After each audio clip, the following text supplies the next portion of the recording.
नमस्कार, इन खबर में आपका स्वागत है। मैं विद्याशंकर तिवारी हूँ। राम मंदिर मामले पे सुप्रीम कोर्ट में सुनवाई जो है अब अंतिम दौर में पहुँच गई है।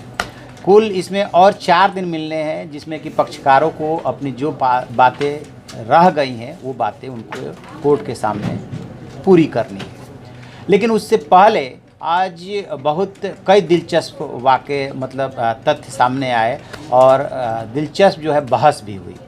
उसमें 2-3 बातें ऐसी निकल करके आ रही है जिससे लग रहा है कि आगे के भविष्य के संकेत मिलने अभी से शुरू हो गए हैं। पहली बात ये कि ये मामला जो है इतिहास बनाने जा रहा है। इतिहास किस सेंस में कि किन किन मामलों में ऐसी लगातार सुनवाई हुई और कितने दिन में फैसले हुए।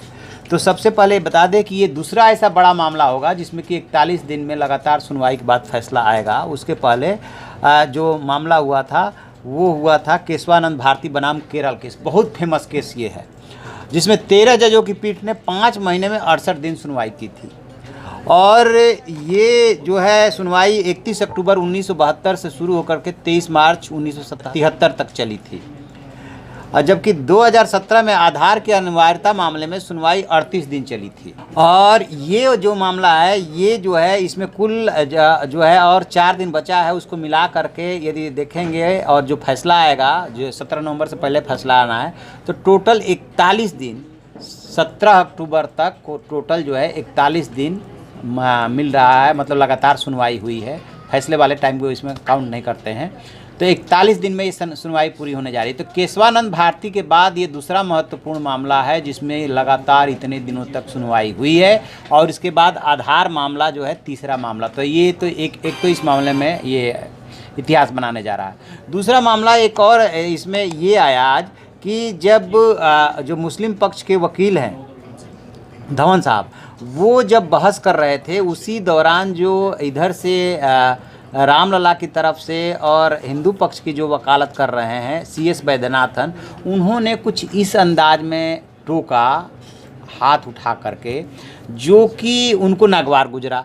तो उसमें उन्होंने बताया कि मैं बैरिस्टर हूँ, बैरिस्ट्री स्टाइल में जो है बहस कर रहा हूँ और आप इस तरह से मुझे नहीं टोक सकते, नहीं रोक सकते। तो बैरिस्ट्री स्टाइल क्या होती है भाई? बैरिस्टर शब्द जो है ना इंग्लैंड का है, जहाँ पे कि लोग कानून पढ़ने के लिए जाते हैं। आपको याद होगा महात्मा गांधी भी गए थे पढ़ने के लिए। तो उसमें उन्होंने बैरिस्ट्री स्टाइल अपनी ये बताई है कि जिसमें हाथ नीचे रहता है और दिमाग वो ज़ुबान काम करती है। यानी कि लोकतंत्र का भी यही स्टाइल है कि आप ज़ुबान से बोलेंगे, मारपीट नहीं करेंगे, झगड़ा नहीं करेंगे। तो ये उन्होंने अपनी बैरिस्ट्री स्टाइल बताई है कि ये मैं इसी स्टाइल में काम करता हूँ और मैं आपके मामले में नहीं टोकता हूँ, लिहाजा आप भी मेरे मामले में नहीं टोक सकते और इस तरीके से नहीं टोक सकते ये। और एक और बात जो महत्वपूर्ण आई कि इसी दौरान राजीव धवन ने ये भी सुप्रीम कोर्ट से कहा कि संविधान के अनुच्छेद 142 इसके तहत जो है जो सुप्रीम कोर्ट को शक्तियाँ प्राप्त है, उसके तहत दोनों पक्षों की गतिविधियों पर ध्यान रख करके इस मामले का निपटारा किया जाए। अब सवाल ये उठता है कि आखिरकार बहस के लास्ट में आकर के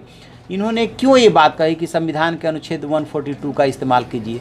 तो दरअसल संविधान का अनुच्छेद जो 142 है वो उसको असाधारण शक्तियाँ देता है सुप्रीम कोर्ट को, और उसमें उन नीतिगत मामलों में भी फैसला ले सकता है और बोल सकता है कि आप ऐसा कीजिए। सामान्य तौर पे आपने देखा होगा कि हाई कोर्ट और सुप्रीम कोर्ट के सामने जब मामला जाता है तो उसमें जो सरकारी पक्ष होता है वो जहाँ नीतिगत मामला होता है वहाँ ये बात कह देता है कि ये नीतिगत मामला है और सरकार का प्रीरोगेटिव है, वो डिसाइड करेगी। और हाई कोर्ट और सुप्रीम कोर्ट भी ये बात बोल देते हैं कि इस मामले में हस्तक्षेप नहीं करेंगे, कानून बनाने का काम जो है सरकार का होता है, वो सरकार जाने, संसद जाने। लेकिन इस मामले में इन्होंने कहा कि नहीं, आप 142 में, चूंकि एक बहुत बड़ा वर्ग प्रभावित होगा इस फैसले से, लिहाजा सद्भाव बनाए रखने के लिए 142 का इस्तेमाल कीजिए। ये बहुत बड़ी बात उन्होंने बोली है और आगे चल करके देखते हैं कि सुप्रीम कोर्ट इस बात का कितना संज्ञान लेता है। तो अब कुल मिला जुला करके अब स्थिति ये बन रही है कि और इस मामले में सिर्फ 4 दिन के लिए बहस के लिए टाइम है, क्योंकि कल से जो है 13 तारीख तक छुट्टियां हैं और 13 के बाद 17 ये जो अक्टूबर है तक सुनवाई का उन्होंने टाइम निर्धारित कर दिया है। और इस 4 दिन में सभी पक्ष को जो कुछ भी रह गया है उनको अपनी बात रखनी है और 17 नवंबर को जा कर के 17 नवंबर से पहले, 17 नवंबर पे को तो सीजीआई का रिटायरमेंट है, उससे पहले जो है इस पर फैसला आना है, जो कि ऑलरेडी सीजीआई जो है रंजन गोगोई बोल चुके हैं कि ये हमारे लिए एक बहुत बड़ी चुनौती है, 1 महीने में इतने महत्वपूर्ण मसले में जिसमें इतने सारे डॉक्यूमेंट है उसको पढ़ करके और फैसला लिखना। तो इस तरह से कई मामलों में ये राम मंदिर इशू जो है वो इतिहास रचने जा रहा है। अब सबकी नज़र इस पे लगी है कि 4 दिन में कौन कितना जो रह गया है वो कैसे अपने पैनेपन तरीके से जो है अपनी बातों को रखता है, बहस करता है और उसके बाद सुप्रीम कोर्ट का फैसला आता है।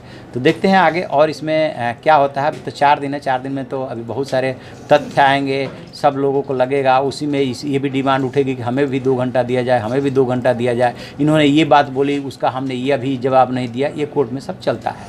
तो जो भी इसमें और अपडेट मिलेगा हम आपको अपडेट कराएंगे। आप देखते रहिए हमारा डिजिटल चैनल इन खबर। Thank you. इन खबर चैनल को सब्सक्राइब करें और बेल आइकन दबाना ना भूलें।